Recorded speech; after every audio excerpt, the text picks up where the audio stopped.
paz, amada igreja. Eu já desmaiei, já voltei do desmaio, já sofri, já morri essa semana. Tudo um pouco aconteceu, porque eu não estou acostumada. Estou e não estou, né? Falar para o seu povo é muito complicado. E aí o bispo me pediu para trazer uma palavra aos pais. E eu fiquei pensando no que eu falaria e estudei. E fiquei vendo uma história e falei, meu Deus, o que eu vou falar? Só que eu vou falar fora. Como eu sou infante, eu sou do quartel, eu sou de infantaria, eu não sou muito de negar convite. Então, quando o bispo me convidou, eu falei, eu vou. Depois eu passei mal. Falei, meu Deus, por que eu falei que eu ia? Mas eu estou aqui. E eu quero ler aqui com vocês. Eu vou fazer uma alusão a duas histórias, de Ana e de Eli. Todas elas estão em 1 Samuel, no capítulo 1, 2 e 3. Só que eu vou ler versículos separados, tá? Então eu vou começar aqui em 1 Samuel 2. Tinha ele duas mulheres, uma chamava Ana e a outra Penina. Penina tinha filhos, Ana, porém, não tinha. Aí eu vou para o 5. Ana, porém, dava porção dupla, porque ele a amava, ainda mesmo que o Senhor houvesse deixado estéril. Agora eu vou para 1 Samuel 10. Levantou-se Ana e com amargura de alma orou o Senhor e chorou abundantemente. E fez um voto com o Senhor dos exércitos, se benignamente atentares para a aflição da tua serva, e de mim te lembrares e da tua serva não te esqueceres, e lhe deres um filho varão, ao Senhor darei todos os dias da vida, e sobre a sua cabeça não passará navalha. Daí eu já vou para 1 Samuel 24. Havendo-o desmamado, levou consigo com um novilho de 3 anos, uma ânfa de farinha e um odre de vinho, e o apresentou à casa do Senhor a Siló. Era um menino ainda muito criança. Já em 1 Samuel 2, 12, fala: eram, porém, os filhos de Eli, filhos de Belial, não se importavam com o Senhor. E 1 Samuel 2 também, de 27 ao 30, vem falando. E veio um homem de Deus a Eli e lhe disse: assim diz o Senhor, não me manifestei, na verdade, à casa do teu pai, estando israelita ainda no Egito, na casa de Faraó? Eu escolhi dentro de todas as tribos de Israel para ser o meu sacerdote, para subir ao meu altar, para queimar um incenso e para trazer a estola sacerdotal perante mim. E dei à casa de teu pai todas as ofertas queimadas dos filhos de Israel. Porque pisais os pés nos meus sacrifícios e nas minhas ofertas de manjares que eu ordenei, e me fizessem na minha morada, e tu, porque honras o teu filho mais do que ama a mim. Eu quero que vocês gravem essa frase. Porque honras o teu filho mais do que a mim. Portanto, assim diz o Senhor, Deus de Israel: na verdade, dissera eu que a tua casa e teu pai andaria diante de mim perpetuamente. Porém, agora diz o Senhor: longe de mim tal coisa, porque aos que me honram, honrarei, porque aos que me desprezam, serão desmerecidos. Essa palavra é uma palavra muito forte, né? E hoje em dia, eu faço atendimento clínico e eu tenho um consultório onde eu atendo algumas crianças. E hoje eu vejo muito caso de Eli no meu consultório. Sabe? Ele foi um homem forte que gerou tempo fáceis para os seus filhos. O problema é que o tempo fácil para o filho torna o filho uma pessoa fraca. Eu quero que vocês entendam hoje o posicionamento de vocês sobre a vida do filho de vocês. Os filhos de Eli tiveram tudo. Tiveram um local abençoado, tiveram uma família, um pai de exemplo. Porém, os filhos de Eli tiveram tudo, mas não se tornou quem o pai era. Porque o pai, no momento que ele precisou se posicionar, talvez ele não tinha se posicionado. E hoje eu quero convidar você a refletir sobre o seu posicionamento na vida do seu filho. Eu vou falar filho porque eu vim falar sobre família, é onde eu trabalho, é o que eu faço. Mas eu quero que você leve isso também para a sua casa, para a sua família. Quais estão sendo os seus posicionamentos diante de algumas coisas que vêm acontecendo que talvez até desagrade a você, mas você não tem coragem de se posicionar e tomar uma postura naquele momento? Eu quero que você não se preocupe em dar para o seu filho aquilo que você não teve. Hoje em dia eu escuto muito isso. Eu quero dar para o meu filho tudo aquilo que eu não tive. Eu quero dar os melhores presentes, as melhores roupas, mas vocês esquecem o principal. Os seus filhos precisam de princípios. E princípios que às vezes vocês nem tiveram, mas vocês vão ter que criar e direcionar essa criança. Talvez você não tenha crescido no lar evangélico, mas você hoje está no evangelho. Então, a partir desse momento, você tem que começar a lutar e direcionar o seu filho para isso. Ele não entendeu esse princípio, sabe? E por isso que a casa dele, aqui vem falando, portanto, assim diz o Senhor, Deus de Israel. Na verdade, dissera que eu e a tua casa e a casa de teu pai andaria diante de mim perpetuamente. Porém, agora, diz o Senhor, longe de mim, porque ele honrou mais os filhos do que a Deus. Só que agora, com o mesmo contraponto, eu vejo uma outra história que tem uma conexão e que agora eu fico pensando. Ana foi uma pessoa que ela estava totalmente frustrada quando ela chegou próxima a Eli. Ela estava infeliz, sem perspectiva de futuro. Mas Ana resolveu entregar sem reserva. Todo o texto que eu li aqui, em nenhum momento falou que Ana foi escolhida por Deus. Aliás, o texto que eu li foi que Ana era estéril.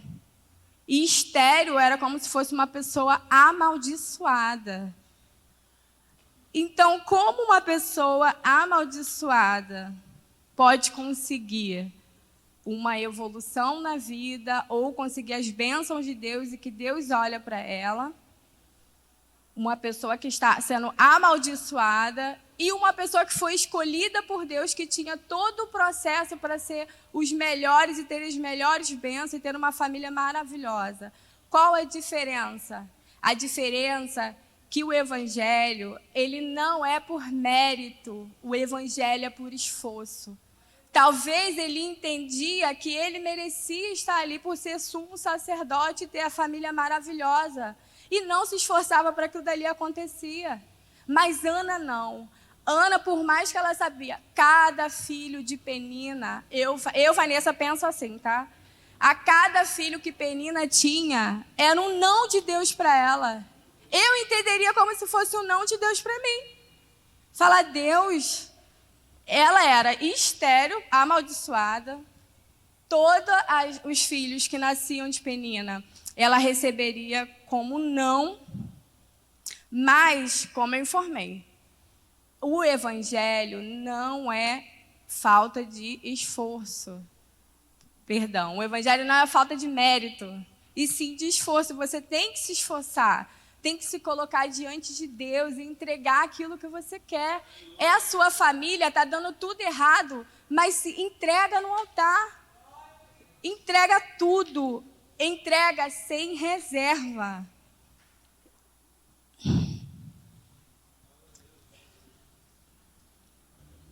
Quando Ana, que eu vejo aqui no versículo 24 de 1 Samuel, fala: havendo desmamado, levou consigo um novilo de 3 anos, um êfa de farinha, um odre de vinho, e o apresentou à casa do Senhor. Era ele ainda um menino. Ana, assim,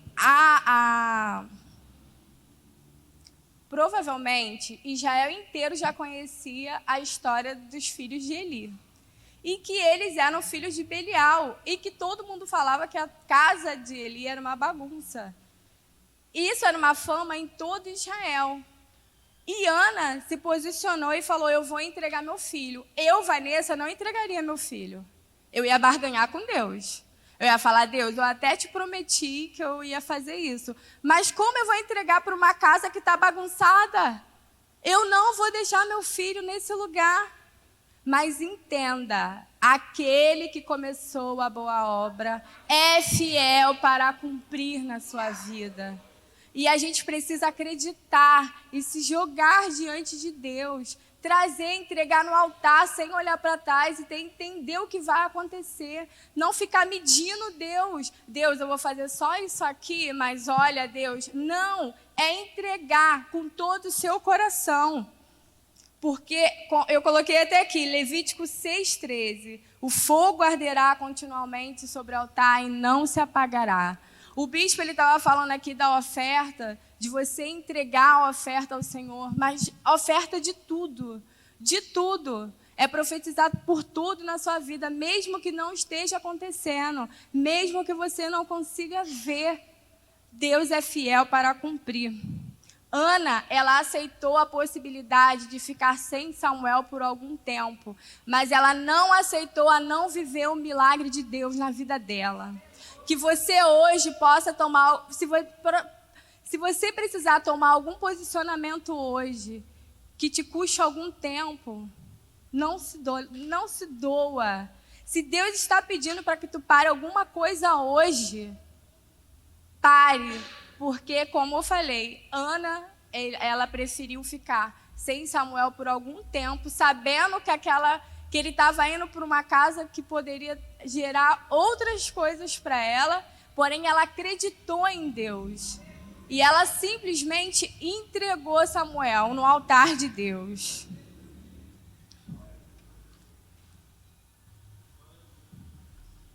Aqui eu entendi que ele era maduro na fé, mas ele estava totalmente sem expectativa. Lá no versículo 3 de Samuel, ele fala, bem lá no final, só não sei qual é o versículo aqui. No versículo 1 Samuel 3, 18. 16 ao 18. Mas chamou Eli a Samuel e disse: Samuel, meu filho. Ele respondeu: eis-me aqui. Então ele disse: que é que o Senhor te falou? Peço-te que não me encubras, assim Deus me faça o que lhe bem aprouve. Então Samuel lhe proferiu tudo e nada lhe encobriu. E disse-lhe: e o Senhor faça o que lhe bem aprouve. Quando ele fala isso, ele já estava sem expectativa e já tinha largado a casa dele de mão. Ele não acreditava mais que Deus poderia fazer a mudança.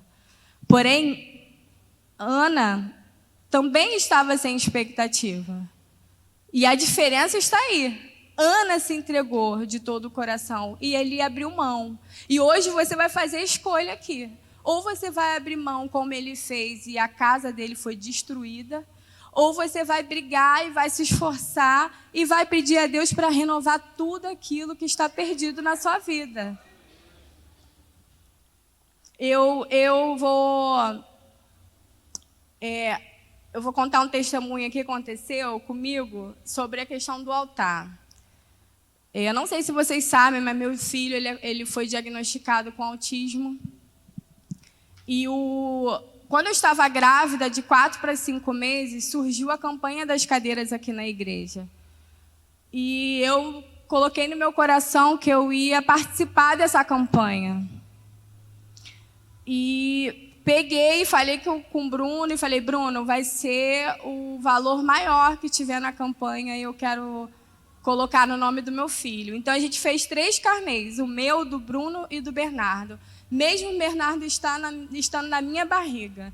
E eu falei, hoje eu entrego meu filho no altar. Hoje o Bernardo ele está no altar. E foi isso que eu fiz. E passaram-se o tempo, passaram-se os anos. Bernardo, quando ele foi para 5 meses, 6 meses, o pediatra já conseguiu identificar algumas coisas relacionadas ao autismo dele. E eu também, como profissional, eu conseguia ver que tinha alguma coisa fora da realidade. Uma médica chegou para mim e falou que meu filho não ia falar, que meu filho não ia andar, ele ia ter problemas neurológicos. E vocês viram hoje ele aí correndo, brincando, né? Porque Deus é fiel. E o dia que eu recebi aquela notícia que o Bernardo ele era autista, que todos os médicos já tinham batido o martelo e falado que ele tinha mesmo, meu mundo caiu. Porque eu falei, meu Deus, e agora? Como que eu vou fazer? Você ter uma pessoa especial em casa é complicado, porque eu já trabalho com alguns autistas, já sabia algumas coisas, e eu fui arrasada. E eu lembro que eu recebi a notícia num dia, e no outro dia eu fui trabalhar arrasada, só Deus sabia como é que estava o meu coração. E lá onde eu trabalho por agendamento, né? E aí meu chefe falou assim, olha, Vanessa, tem uma pessoa que não está no agendamento, mas ela quer falar com você. Ela quer que você atenda ela. Eu falei, tá. E ele sabia que eu não gosto de fazer fora do meu agendamento. Ele até tem medo de vir falar comigo, porque ele sabe que eu não atendo se não tiver agendado. Mas nesse dia eu já estava tão arrasada que eu falei assim, então tá, eu vou atender. E aí essa pessoa sentou na minha frente e ela falou assim, olha só, antes de eu começar, de a gente começar a fazer o processo aqui que a gente precisa fazer, eu quero te falar uma coisa. Você entregou algo no altar de Deus. Naquela hora ali, meu chão já abriu. Eu falei, sim. E ele falou assim, mas o altar, ele não te rouba. O altar, ele sempre te devolve muito melhor. E eu olhei dali, eu levantei, pedi e fui chorar. E só Deus sabia como é que estava meu coração. E eu chorei naquela manhã ali. Eu falei, meu Deus, obrigada. Porque assim, ninguém sabia do que eu estava acontecendo, ninguém sabia do que eu estava passando. Porém, o meu filho foi entregue no altar.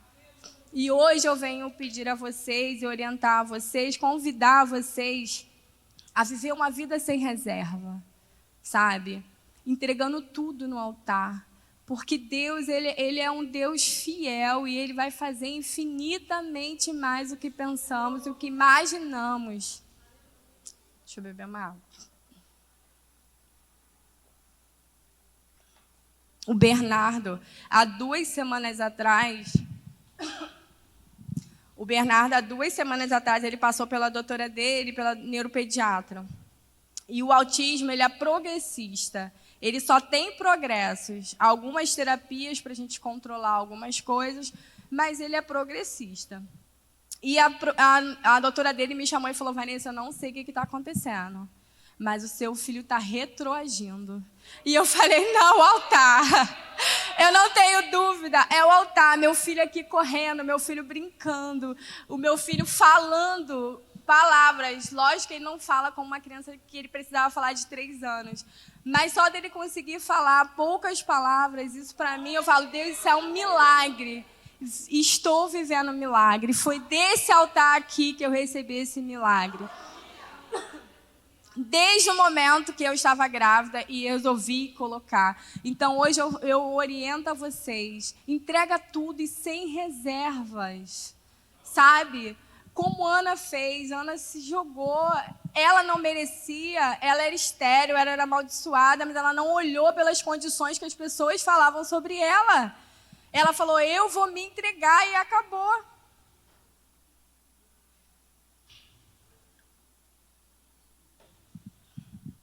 As expectativas que Deus tem sobre nós ferem a nossa lógica. E é isso que eu falo. A doutora está sem saber por onde começa no tratamento do Bernardo. Porque nem os remédios mais estão fazendo efeito, porque retroagiu o processo dele. Glória a Deus, eu agradeço a Deus por essa mão poderosa sobre as nossas vidas, sobre a minha família. E eu convido a vocês hoje a viver essa vida sem reservas. Então, eu peço, né, a oração pela minha família. Agradeço o bispo, agradeço a pastora, agradeço ao ministério, ao presbitério, por nos ajudar e nos aconselhar. Quando eu tive com o Bernardo aqui, que eu descobri a questão do autismo dele, eu levei ao presbitério e eu tive um apoio enorme da igreja. Então, isso tudo coopera, entendeu? Mas o princípio de tudo, entregue tudo no altar, sem reservas. Eu agradeço a oportunidade, né?